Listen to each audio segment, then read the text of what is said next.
Lore Together is proud to be part of the Boss Rush Games Network. Feel free to find out more at bossrushgames.com/network.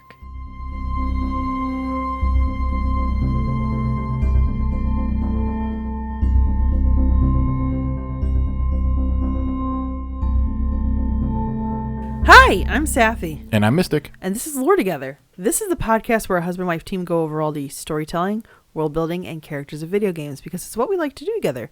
We lore together. Yep, and this is episode 120, and it's a late night record for us. Woo! We got into this really good system with little buddy going to bed at a reasonable hour, and then this week, because of self-care reasons, we messed that up. Yeah. So apologies if we don't make logical sense. No, it's our brains kind of like fighting past the fatigue that we've experienced because we're still not recovered from Gen Con either. Right. And we have all these other projects. This is a heavy episode. That's all I've told Safi so far is it's a heavier episode. I'm not happy with this decision, but this is where we are. Yep. So, but before we get into this heavy episode, if you'd like to contact us, Instagram, Blue Sky, Mastodon, Reddit, YouTube, Steam, and Discord down in the description down below. Or you can contact us via email at loretogether@gmail.com. And if you'd like to support our podcast and our late night shenanigans, apparently, you can do that in two different ways. 5 stars, thumbs up, good review wherever you're listening to it. We appreciate it. The other one is through Patreon at patreon.com/loretogether. We can pay a per episode pledge, and that's per podcast episode, to get early access to podcast episodes, as well as exclusive access to some of the Let's Plays, early access to other Let's Plays, and voting rights in yet other Let's Plays. What we're saying is, we heard you like Let's Plays. Also, I know that people have been bugging me about the Unreal audiobook. That will be available to Patreon supporters soon. It kind of boils down to, what am I going to work on tonight? Work, Let's Play, or audiobook. Also, because we don't have 2 studios in our house, there's also been a delay on reading Primal Rage. Yes. The Avatars. We have it. I should be reading it. But I want to pre-read the chapters before I try to read them. And then you're smarter than I am. Mystic to edit them. You are smarter than I am. When I was doing the Unreal one, I was reading it for the first time live. I mean, unless people would rather that, please. No, it is terrible. Don't do that. All right. Well, okay. Mystic's forcing me not to do that. And speaking of things you're forcing me to do, you're forcing me to go through an emotional roller coaster tonight. So let's get it over with. What the heck are we covering? All right. So, you still have to guess, but this is a 2011 adventure game, but I use adventure loosely. Some might call this a walking simulator. But it is done in RPG Maker. It's kind of like one of the big RPG Maker games.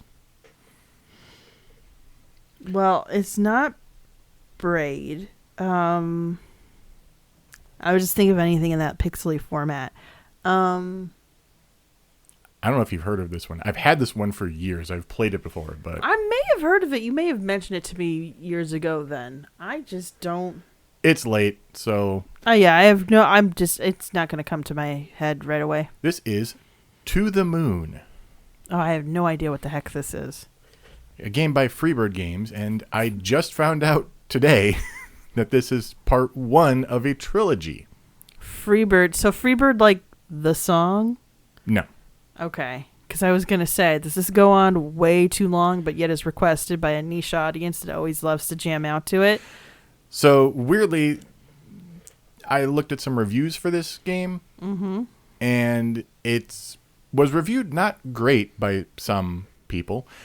And when it was first out? When it was first out as having no gameplay. How could this be good? This is a year before Dear Esther came out, and 2 years before Gone Home came out. Oh, okay. So, it's kind of like the first walking simulator, quote-unquote, though not quite as devoid of gameplay as Dear Esther was. Yeah, because Dear Esther is very much an artistic experience. Actually, unfortunately, we weren't... Dear Esther is walking through a painting. Yeah. Unfortunately, we weren't able to record it, but I literally did a talk with one of our groups that we're a part of about, storytelling in video games. And Dear Esther is just a great example of being able to do something that's a little esoteric and different and like experiencing it in video games where you don't need to have a capital P plot or capital G game mechanic, you know? We may record that again for Patreon backers, though. We are heavily considering re-recording that, partly because it's a great reflection on everything that we've covered and then some. So we're just going to jump right in with a little bit of world building. Sigmund Corporation uses a technology that can create artificial memories. Like Sigmund Freud? Yeah, kind of. Oh, man. They offer this as a, quote, wish fulfillment service to people on their deathbed. Whoa. Since these artificial memories conflict with the patient's real memories, the procedure is only legal to do on people without much time left to live. Basically, they don't want to mess up your whole brain. It's just that last hour of life, it's like you can live whatever you wanted. Huh. Which is interesting. Yeah. Sigmund Corporation employees Dr. Ava Rosaline and Dr. Neil Watts are tasked with fulfilling the lifelong dream of the dying Johnny Wiles. We actually start the game as them in a car crash. Oh, great. That's a fantastic way to start a game. Yeah. Watts tried to avoid hitting a squirrel and killed both the squirrel and hit a tree. So the lesson, everyone, is that if you have to hit the furry friend, it's for the greater good. The car is dead. Luckily, they are near their destination. It's a bit of a weird tutorial section. Eventually, they do get to Johnny's house and find his caretaker and her 2 sons. Finally getting to their patient, they find that Johnny wants to go to the moon, although he doesn't know why. Well, one sets up all the equipment, the other one will venture around trying to look for clues or anything that can help them. Mm-hmm. They go to the funny room full of origami rabbits. We skip past a squirrel fight outside. There's only one fight. This is a JRPG engine. They have to have one JRPG fight, but the kids yell at you like, don't hurt the squirrel. And that's the only fight. There's other little mini games and other things, but there's no full fights. That's okay. I like how they said, let's get this over with because people are going to ask about it. Yeah. So fight the squirrel. So past the squirrel fight, and you get to a lighthouse that is filled with more origami rabbits. So I know that there is this idea of origami cranes. That if you want to wish to be... This is not that. I know where you're going. There is the thought of you make 1,000 cranes, and that is good health, good luck. It's kind of like the idea is that since you've invested so much effort, your wish will be granted. You'll be recognized and your wish will be granted. Yes. And actually you can find those hanging in some Japanese hospitals. People will make strings of cranes. Yeah. For people. So well, or people do that also when they are in the hospital just to pass the time. So but we don't actually play as Johnny in this game. We play as our 2 scientists as they investigate his memories. To understand why it is that the moon is his focus. Okay. And so the game also actually flows backwards. Okay. Each successive memory being further back in time. Their ultimate goal is going to be to try to seed his dream to go to the moon early enough that it can perpetuate through his life and make it be an actual thing in his memories. Because if they had to start from this point forward, he wouldn't have enough time within his dreamscape. Right. Basically, they have to go far enough back that they can plant it so he has time to, his memories will reconfigure that he goes to school and he gets into the astronaut program and all this stuff. So that's their idea. So these memories supplant what has actually happened in his life. It's basically rewriting your whole life, which is why they only do it for people who are on death's door. Like, you are not getting this if you are not terminal and about to die. Okay. All right. Which, implications are unsettling, but the fact that they limit it in that case, it's like, okay. That sounds like, and the thing is, they say like the hour before you die. So what, are they like on standby until it seems like, you're... I mean, it's not quite the hour. In this case, we are told it could be any moment. And we are literally given a heart rate monitor as we're wandering around, like a portable one, to check his heart rate as we're walking around and looking through the house and stuff. Oh my gosh. Yeah, it's basically you're at the end of hospice care at this point. Okay. Huh. All So, right. starting at the end, during his elderly years, Johnny hired a woman named Lily as his cleaner, whom he allowed to stay in his house along with her 2 children, Tommy and Sarah. She later became his caretaker as his health deteriorated. Traveling further back in time, basically each time you go to memory, you have to find enough mementos to kind of figure out where the next connection to a memory is. Okay. So that's the gameplay. We're not going to touch on that for the most part. Traveling further back, we find Johnny standing next to a grave beside a lighthouse. Sorry, the lighthouse that I the mentioned one that before. we were in, yeah. Saying it's done and her and Anya are both close now. When pressed by Dr. Rosaline, he says the buried person is his wife, River, and that it didn't need to happen. He doesn't know who's going to watch over him, he's alone now, you know. Oh, wow. And her even approaching him is unusual. They're supposed to not really interact with the memories past the first one Oh, interesting. and simply find information to help their job. And when she finally gets back up to her partner, Dr. Watts asks her what took her, and she just says she was admiring the scenery. So she kind of plays a little fast and loose with the rules a little bit. Yeah, and I imagine it was something like this. This happens a lot. She's also the more experienced. I don't have that recorded later in the script, but she is definitely the one who knows more about how this all works. Okay. She literally helped him on his entrance exams. Oh, wow. So, all right. yeah, she knows more about how this all works. Following Watts through to the next memory back in time, they find John and River in their bedroom. River is sick. A stuffed platypus beside her in bed, a childhood comfort. John says they can just barely pay for her treatment, but she refuses. She knows they don't have enough money for her to be cured and for her dream to be fulfilled. She wants him to use the money to finish their house so that she can be near Anya. She abruptly passes him yet another origami rabbit. The place is littered with these, even in this memory. It just is there's always origami rabbits up to a point in the story. Oh, wow. This one, though, is a bit unique. It has a yellow body, and the rest of it is blue. So the torso is yellow. Okay. Everything else is blue. He's not picking up her clues. She's like, describe the rabbit. He goes, it's a paper rabbit. You know, it's yellow and blue. She goes, good. What else? It's a rabbit? Like... Yeah, exactly. So she then says she wrote a song for him and gives him the song. Meanwhile, during all this, you can hear her heartbeat. Oh, wow. It's weird. He goes to the piano in the room and begins to play it, calling it For River, which she's like, it's a little weak. But the two scientists puzzle over who Anya is. If this person was so important, why didn't they see her in his later memories? Okay. Watts is a bit out of touch, claims that all of this piano playing and stuff is too manly. He's too manly for this, and heads to the next memory, leaving Rosaline to explore, or she can go with, but we're going to explore. Exploring, she finds some stuff like pickled olives and notes, and also hears Johnny and a friend, Nicholas, trying to move a piano upstairs. It's a bit weird. The piano is already upstairs in part of the memory, but it's also downstairs in part of the memory. Oh, okay. I see where that's a change probably recent to that time. Also, that you're too manly for a piano is just such the weirdest flex. Oh my God. I wouldn't call it a flex.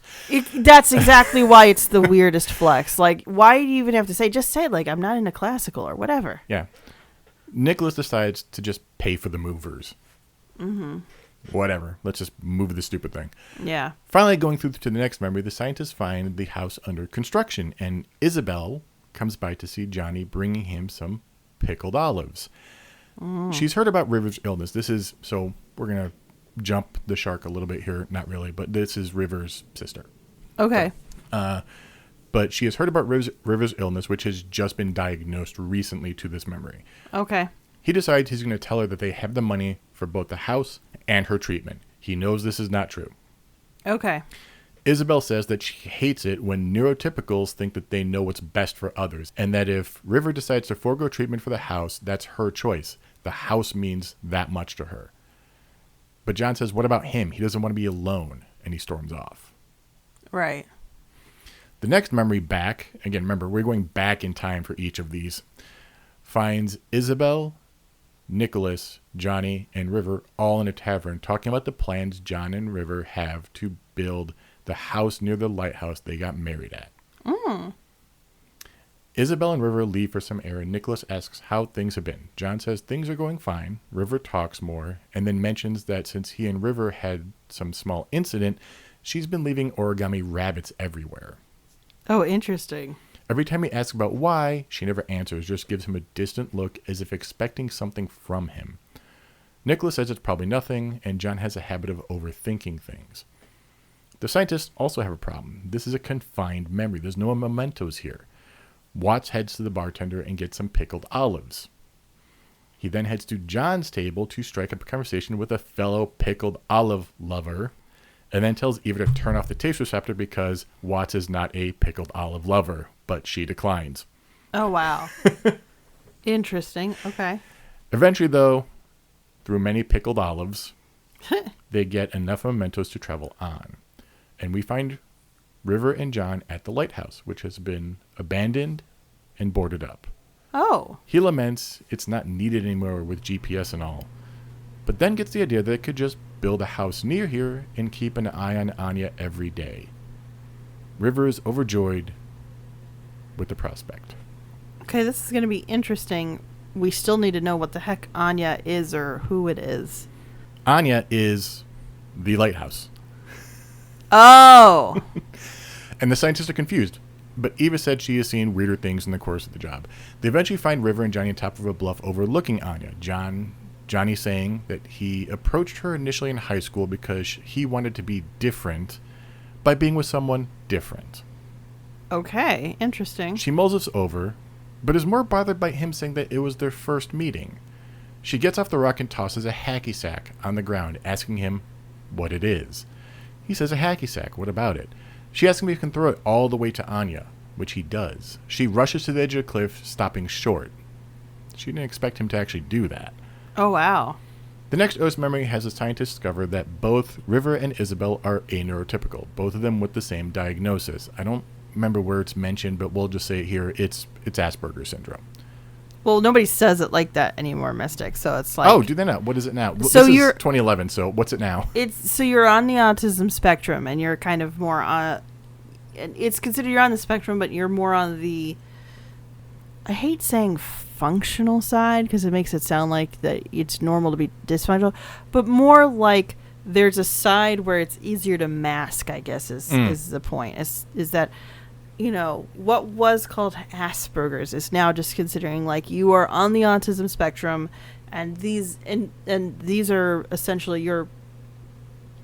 your traits of being on the autism spectrum.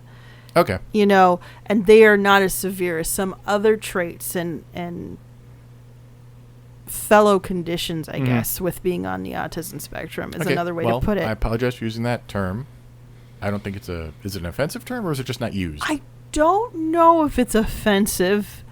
I just know that with all of the people in my life who are on the spectrum now, nobody's saying Asperger's, though I will. But like, you and I come from a time where, like, I know in college I knew people who would self-identify as I have Asperger's syndrome, which is like autism, and it turns out it's all on a spectrum of that kind of neurodivergence. Right. The wiki does use both, depending on which page you're looking at. It uses both Asperger's syndrome and autistic, depending on which part of the fan wiki you look at. So right, exactly. That may just be a editing oversight.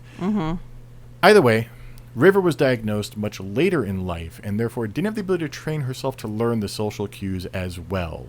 And even Isabel said she basically had to learn how to, quote, act normal, end quote, and that it's just as strenuous as acting in a play for her. Oh, yeah. No, that makes sense. Yeah. John goes to find River looking at books, and she's looking at The Emperor's New Cloak, which she used to love as a kid. She does as an adult, but for different reasons. John talks about Animorphs and how he used to love them, but they were just kids' books, which River takes some offense to. what's wrong with kids' books? Yeah. We finally get to John and River's wedding at Anya, and even a cute scene of them dancing in the lighthouse lantern room. Aw. The scientists are not happy with the wedding. Watts because he's finding it overly sentimental. Rosaline because she, quote, hates to see people make mistakes, knowing how things will go for River and John. A mistake? Yeah, I mean, you have to realize she's watching a life from the end backwards. Yeah, and wait, but I can't... which is... But it doesn't feel like, to me, it doesn't sound like it's a mistake. It's just tragedies happen. Yeah. And so, I mean, to go back and say it was a mistake to, what, get married so that your heart gets broken? Yeah. But that's... Years ago, my brother gave some great advice. Because I was it was the relationship before you, Mystic, which was toxic. Like, we'll just put it there. It was not a healthy relationship. And in the midst of like counseling me from a distance, my mother gave the advice that every relationship you have will end, because even if you don't break up, one of you's gonna have to die. Yeah. And she goes, very rarely are you gonna die at the same time.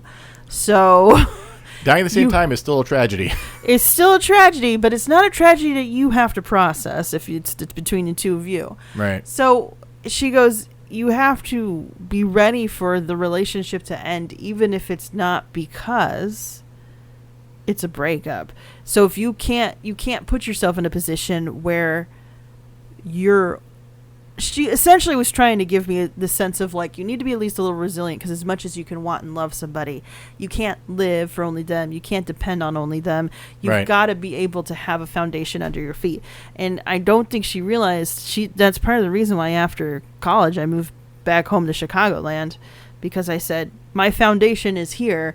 What the heck am I doing where I am right now? So anyway, I'll let you continue, but yeah, the idea that's a mistake, it's like, no, it's like an inevitability. Somebody's going to pass away first. It's going to suck. Yeah. It's going to be awful. You're going to be crying a lot. You'll never be the same. But, you know, if you pick the right person, it's still worth it to have all those years together, you know? Right. Yeah. I agree. All right, so I'm frustrated with that line more than the over sentimentality. Which is why I made sure to mention it.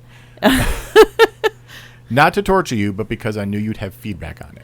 I have so much feedback. Also, this Watts guy is just a pain in the neck, right? What's his problem? Why are you in this business if you... I don't want to be over sentimental. You're going through people's memories, so dude. Here's the fun thing. The sequels are not about Johnny and stuff. His story ends here. The sequels are the two of them in other patients. That makes sense. Yeah. Yeah, because that's the character arc you can follow at that point. Yeah. Although there is a fourth game or a DLC or something that is like a fan servicey, everyone's back and alive type thing. Is this the last season of Lost? Is that what we're doing? I don't know. They literally call it the beach episode, which apparently is a thing in anime, I think they said. I don't know. I didn't look into it. I think I've heard this concept before. I have to look this up on TV Tropes later. Yeah. So, and they do lean into the trope, but also subvert it from the one line I read. So. Okay. All right. Good to know. But we're not talking about that now because that's 3 episodes. Yeah. Deep. Some 3 episodes in the future. Yes. John and River go to see his mom at a table, and as she leaves, after saying, go see your aunt, she goes, I'm so proud of you, Joey, which John tells Nicholas, who is also there, it's a nickname taken from his grandfather who passed before he was born. Mm-hmm. He never brought it up because he'd rather be called John. Yeah, that makes sense. We have friends who have situations like that. Skipping forward a bunch of memories, including horseback riding for therapy, getting diagnosed for her syndrome, we find them watching movies together as teenagers, though not together. Not yet. Okay. No. So we're gonna conflate 2 memories right now because it's hard to talk about it out of order. Okay. We have to talk about it chronologically instead of backwards. Okay. So Johnny is literally shoved to go talk to River. You know, okay. Go Date Her by Nicholas. Mm-hmm. And he's like, you want to go see a movie? And she goes, I can't. And he goes, why not? And he goes, I don't know the date or time. And she goes, how about Saturday at, and I forget the time, but she goes, yes. And he's like, great, we'll work out details later, and just rushes off. It's awkward, teenagery, whatever. I don't know the date. That does strike me as somebody who's like, doesn't understand that the idea is you say yes and then say you're available. But so Johnny is sitting in a movie theater, walks out of the movie theater, and just sits in the hallway. He has been stood up for a date, he believes. He was waiting in the lobby for River, and she never showed. Turns out, River was on the date with him, but he didn't know, because to her, see a movie together meant be in the same room watching movie. She didn't know you're supposed to be next to each other. Right. So when he leaves to slump in the hall, she comes out asking why he left, to his surprise, because he had no idea she was in the theater. So she just whoosh over her head the concept of spending time with somebody. Like, I should clarify the concept of being in proximity of somebody in order to share the experience together. Yes. Yeah. So then after they realize that, Johnny starts laughing, and then they both go back in together. Okay.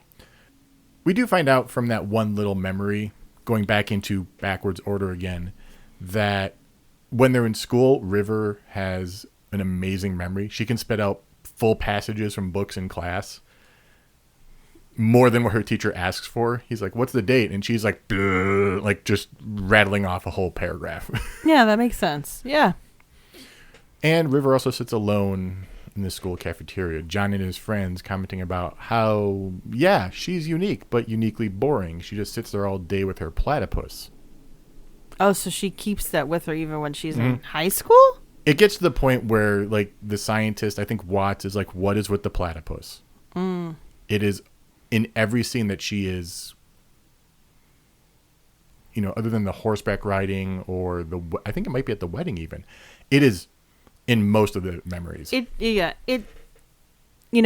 not just people that are on the spectrum. It's just some people need a comfort toy for whatever reason. And it's kind of like, so if you've watched Inception, you know the idea of a totem. You know, I feel like it's the same kind of like that, but it's for your own calm, like to be able to know that you... Something concrete to ground you. Yeah, exactly. It's a grounding mechanism.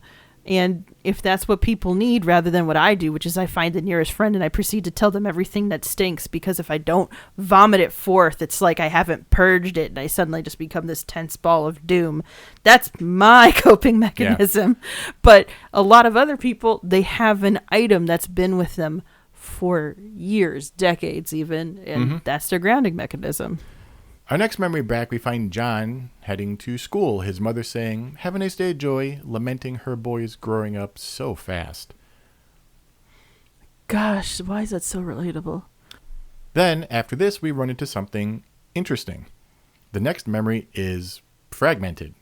It's not working. Oh. All they know is that it's storming and fragment. Like I don't think it actually is storming, now that I remember the story.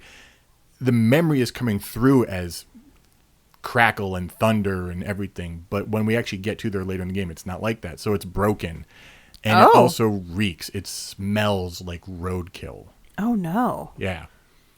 Beyond that, it's not forming at all correctly, forcing the two scientists out of the machine, and they try to make do with what they have. Basically, they're gonna go back into the earliest memories they can, which is school. And implant the desire to go to the moon. Okay. Going back into the memories after they do this, they see everything is exactly the same, which should be impossible. Right, because they've implanted the idea, and then it should have carried over throughout. Yeah. He has never had the desire to go to the moon until recently, so pushing that desire far into the earlier parts of his life should change his memories, but it's not. Watts and Rosaline go into overdrive. They changed the movie he was watching and the date to One on the Moon. They put a NASA presentation on in the high school. Literally, Watts is sitting there being a NASA representative. Johnny does not care, saying he is happy on Earth. Ah. They go to push even harder, putting themselves into every memory possible, talking about space. They ride by on horseback talking about space. They are just every single memory, they are working space into it in some way. So they're not understanding then. My next instinct would be it's not about implanting the idea. It's about taking away that what anchors him to Earth. Possibly, but they're doing everything that, like, this is supposed to have worked. Why is it not working? Like, none of this is sticking. Right. So then they call it a night. Like, Yeah. they're not working with his actual memories. This is like a backup that they've made that they're going to try to test everything on. And then when they get one that works, then it's just uploaded to Johnny. Okay. So they call it a night, and the next morning, kind of, they begin to rummage through the house to find old medical records. Turns out, Johnny had been prescribed enhanced beta blockers at an early age, which has an effect on memory. And he doesn't have a heart condition. So why was he given beta blockers? This could explain the problem they're trying to deal with an earlier memory. Yeah. So they reconfigure the machine to get past the beta blockers, but they need to trigger Johnny's memory because it's not actively coming to the surface. They can't read it, and he's unconscious. Oh, yeah. So Watts heads out for some fresh air and then runs back in screaming that it stinks. The roadkill stinks. Oh, wow. The fragmented blocked memory smelled like roadkill. Mm-hmm. And there's some fresh roadkill outside from when Watts ran over the squirrel. Oh, wow. According to the game, I don't know if this is true, smell can trigger even in an unconscious person. I believe it. It is part of the limbic system. It is a deep, deep part of the brain. They say that smell is also one of the senses that is most tied to a memory.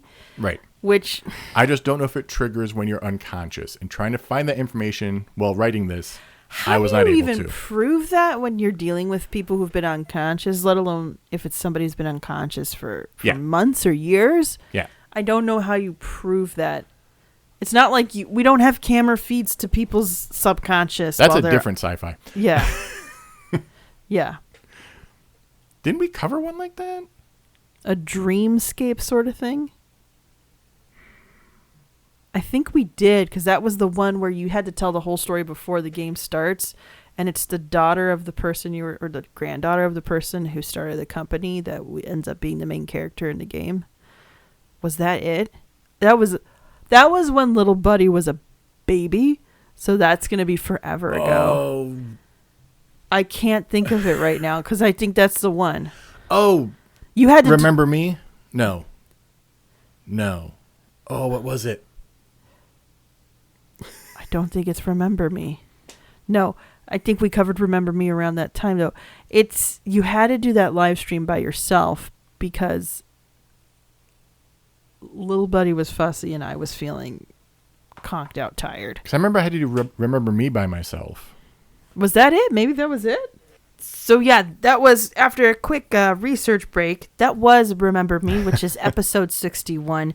And it turns out I remembered a little bit more of that episode than Mystic did. I have had to research a lot of games while we've been doing this. Yeah, you know. It's not my fault they get a little jumbled. No, it's okay. And that was a while ago, because that was actually May of 2022. So maybe not little Buddy was a baby, but he was definitely needed a lot more attention than he does now for bedtime. But yeah, so that was the other game that was about memory and stuff. And stuff. Wow, how flippant that was. Listen to episode 61. It was actually had a really interesting setup to its universe. They eventually get into the blocked memory. It takes some doing, during which point Johnny almost dies, but everything stabilizes. Whew. To find Johnny playing in the street, chasing a soccer ball. No storm, no whatever. No roadkill. Oh no. His mother, Martha, gets into her car, doesn't see Johnny playing, and drives over him. As Martha holds him, another Johnny runs up screaming Joey's name. Johnny wasn't killed. It was his twin brother who died that day. Oh no. Johnny ended up being prescribed beta blockers. Martha didn't take hers. Oh. And so the scientists, Watts and Rosaline, theorized that Martha didn't call Johnny Joey as a nickname. And wonder if their mom takes Johnny for Joey, then what happens to Johnny? Right. Right. Oh, so psychologically, this grieving twin takes on the mantle of becoming the twin that oh my gosh. I'm just going to say it out loud so somebody says it out loud. Johnny has decided to become Joey. I don't know if he decided to. In degree. Well, it will feel like that it was his decision, but let's be honest, he was a child, so he didn't really decide. And his mom couldn't handle what had happened, which is totally fine. I get it. No judgment. I mean, you can't. Especially since she's the one who ran over her kid. No, you would like, never forgive yourself. You could never forgive yourself. But then it gets more complicated. Our next memory is Johnny and Joey in their room. Now, this was hinted at. If you paid attention, when we see Johnny's room in that one very short scene where he runs off to school. Yeah. There's bunk beds. But if you're not paying attention, you wouldn't notice it. Wow. Okay. So, and Rosalind is like, I saw something that I don't want to know if this is true or not. And of course it is true that there are two kids. So Johnny and Joey are in their room. Joey is gushing about Animorphs and how awesome it is. Oh, wow. And Johnny just isn't into that sci-fi stuff. Oh. Joey wants to be a writer of renown. Everyone will read his books. He'll build big houses for Johnny and their mother. And Joey asks what happened to that prize Johnny had, which he says he gave away. Basically, he won a prize recently. Joey is the favorite, something that Johnny feels, but Joey says everything he has is Johnny's. Like, they share everything. They're brothers. What does it matter? He tries to be consoling because he cares. Yeah. Like, he loves Johnny. He wants to be with Johnny. His mother, their mother is not as equal to both of them. Joey is definitely a little bit more favorite. Yeah. The next memory is at a carnival. Johnny and Joey won prizes, but only Joey gets the one he wants, the train, because it was the last one and he went first. So Johnny has to get something else. Oh, okay. Oh, wow. Yeah. They go for a snack, pickled olives, which Johnny hates, but Joey loves. Wow. And that's why it keeps coming back. Yeah. It's like that's been forced on him because that's what Joey liked. And you can acquire taste. Like, after a time, you just get like numb to it, I would think. You never really like it. You're just like, I guess this is my life now. Yeah. Eventually, Johnny's had enough, and he heads to a secluded part of the grounds. There he sits and just gazes at the stars for a while. Eventually, a small girl approaches, running off, but coming back when he asks her to watch the stars with him. She's a bit awkward and everything, and you know where this is going here. This is River. Yeah. They watch the stars, talking about being overlooked, being too unique, how their names make them stand out or blend in. Because Johnny is just John. Yeah. Everybody knows a John. Yes. River stands out a bit more. Mm-hmm. But of course she doesn't know what to do with it. Well, especially in her case where it's so much harder to read the social situation. Yeah. It's probably hard for her to figure out, how do I make this into my strength? Yeah. You know? And she doesn't say it, but he surmises that she is there because the noise and stuff of the carnival. Yeah, it's a lot. So, yeah. Eventually they get into people and how grown-ups make stuff up, like Santa and the Easter Bunny. And she asks if he's ever made a constellation of an Easter Bunny before. And so They make a constellation together. 2 ears and feet made of stars, and the body is the moon, a big round belly. Aw. He asks her what the stars really are, because of course they're kids. Mm-hmm. Which she reluctantly says she always thought they were lighthouses. Billions of lighthouses stuck at the far end of the sky. And they're all lonely. They can't talk to each other because they're too far apart. So they just shine their light because it's all they can do.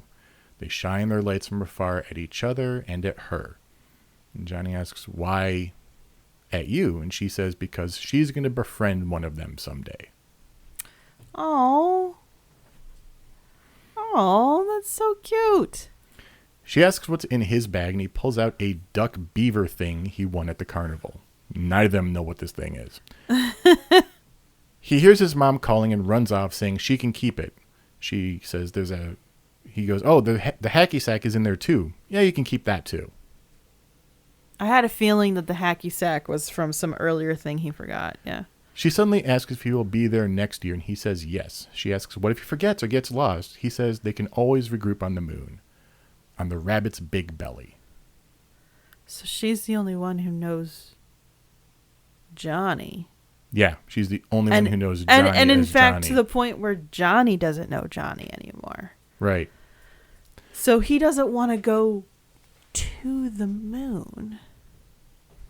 He wants to go where he can be with River, it sounds like to me. Yeah.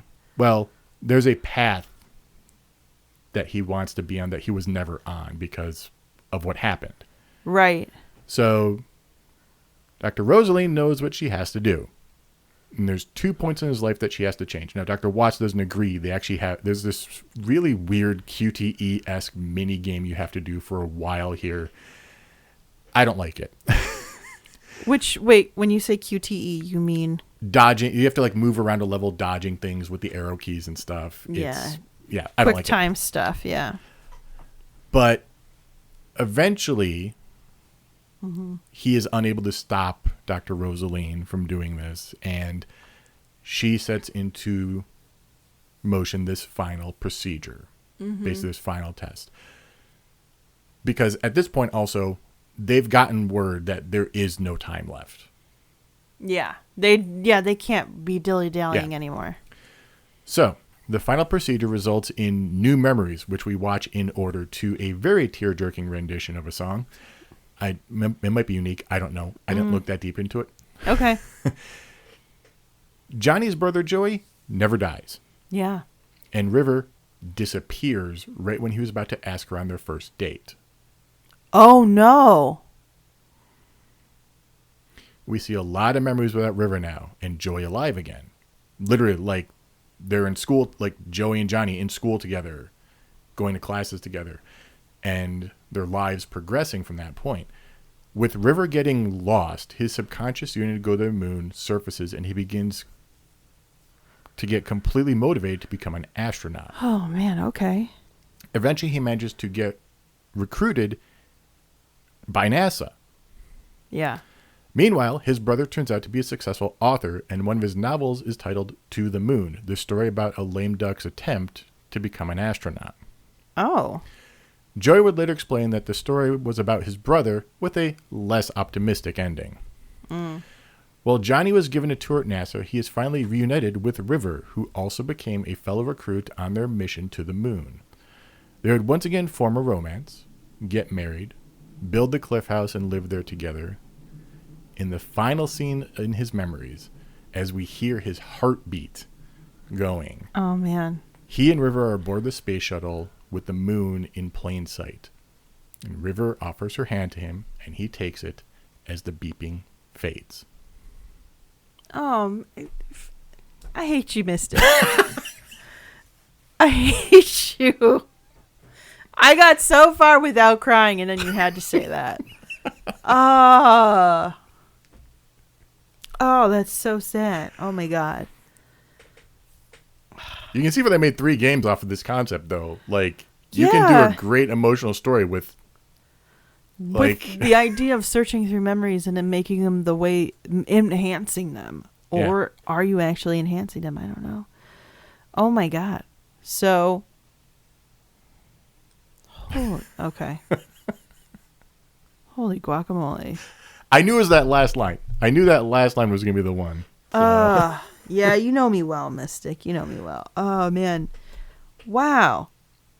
I'm trying not to cry any harder. I really am.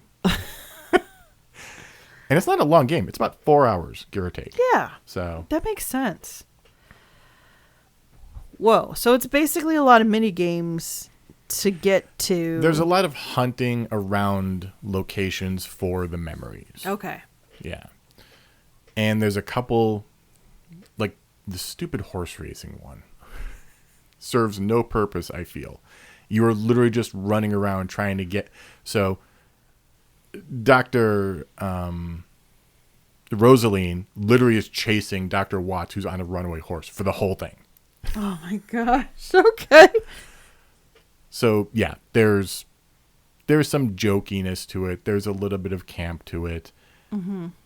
But there's also a ton of heart to it. Yeah. You can have camp with some heart. That was what makes really good camp, to be honest. Oh my gosh. Just reminds me we should get back to Zork sometime. Oh, the cringe on Sappy's face. Oh, I'm not excited about that. Point and click adventures of me. It's so hit or miss.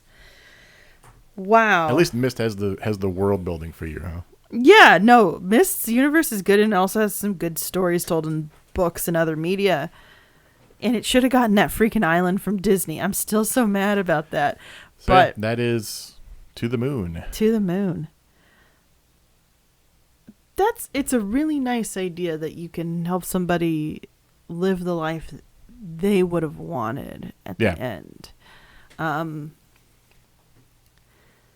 don't know. It does kind of get into what is a life. Yeah. You know, what is your history? What is your life? Is it your memories or is it what you actually did? You know? Right. And like what, and the thing we forget as humans is that our memory is very flawed and easily manipulated and shapeable by emotion in particular.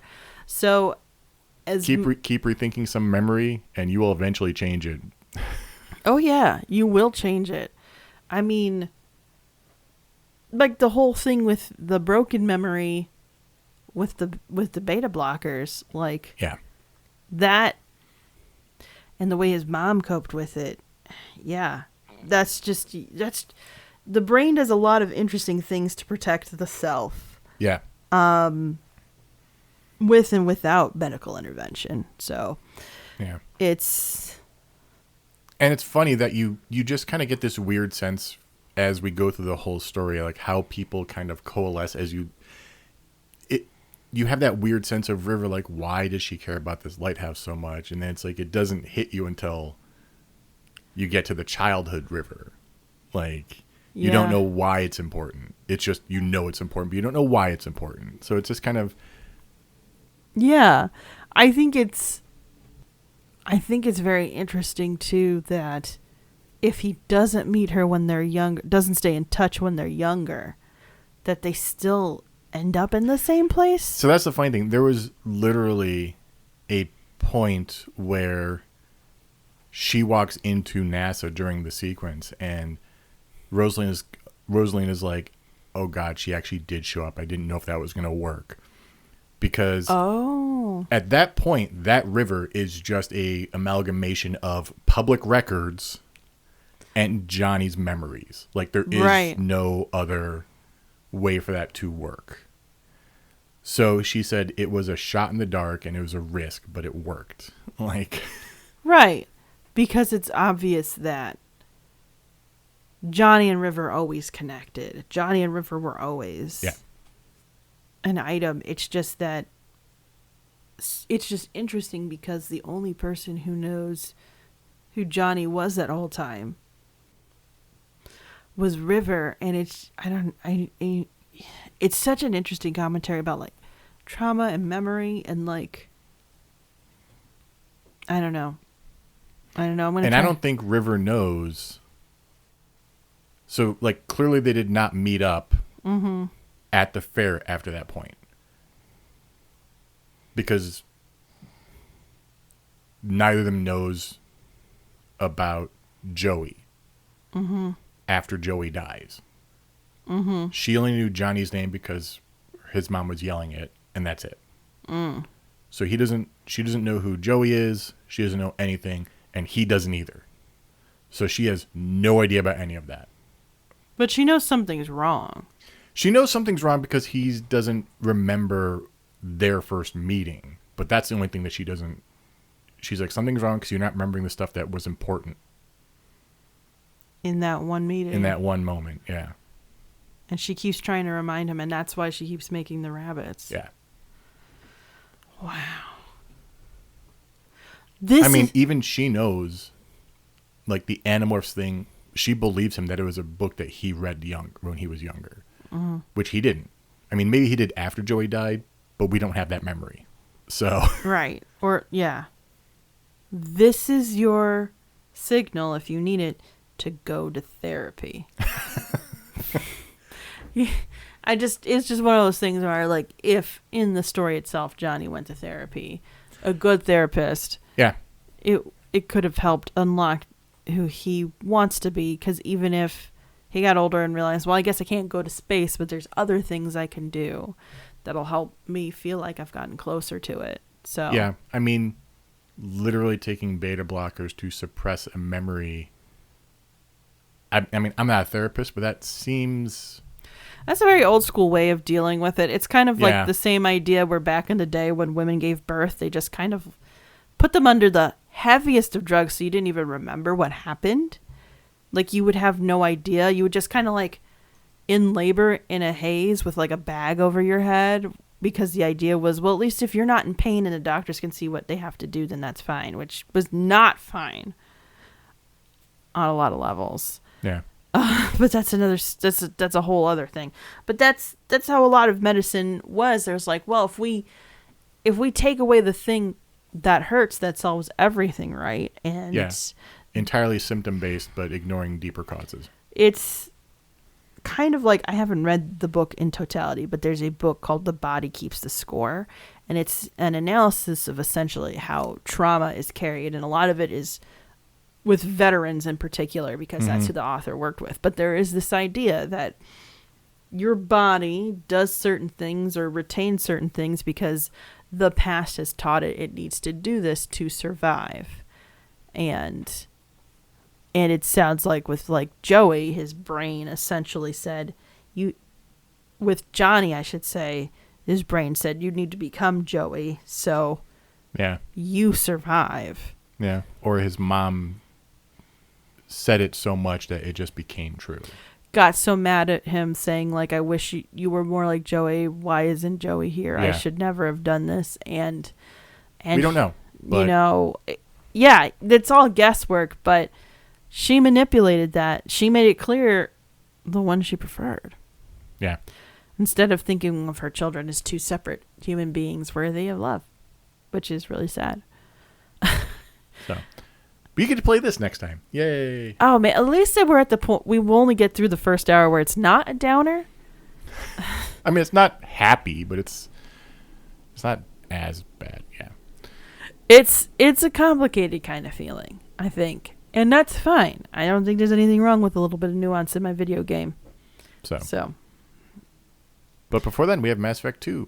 Yes. And again, patrons not only get to vote on some of the major choices before we do our Let's Plays, but you get double the vote power in the chat. So we hope to see you there. We hope to see you there. And we thank you for listening to this episode. Thank you so much, guys. We'll catch you next time. Oh, yeah. So the Mass Effect is alternate Thursdays, the Thursdays after this is out to the public. Yes. That's when we'll do the 1 hour of To the Moon. Of To the Moon, and the shenanigans within. So, bye. Catch you then.